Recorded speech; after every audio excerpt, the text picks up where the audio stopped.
ఈ వీడియోని చూసే ముందు ఒక్క లైక్ కొట్టి జై శ్రీరామ్ అని కామెంట్ చేయండి. ఎక్కువగా పూజించబడే దేవుళ్లలో ఆంజనేయ స్వామి ఒకరు. ఆంజనేయ స్వామిని భక్తి శ్రద్ధలతో పూజిస్తే జీవితంలో ఉన్న కష్టాలన్నీ తొలగిపోతాయి.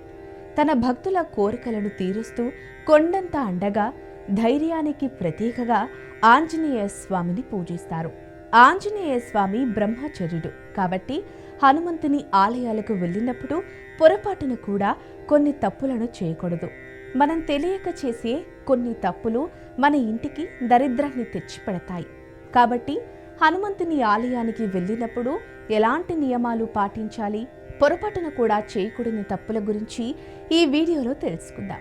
ముందుగా ఈ వీడియోకి ఒక లైక్ కొట్టి మన ఛానల్ని సబ్స్క్రైబ్ చేసుకోండి.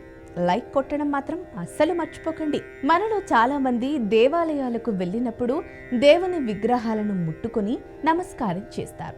కానీ హనుమంతుని ఆలయాలకు వెళ్ళినప్పుడు మాత్రం ఎట్టి పరిస్థితుల్లోనూ ఆంజనేయ స్వామి విగ్రహాన్ని ముట్టుకోకూడదు. మరీ ముఖ్యంగా పెళ్ళైన ఆడవారు పొరపాటున కూడా ఆంజనేయ స్వామిని తాకకూడదు.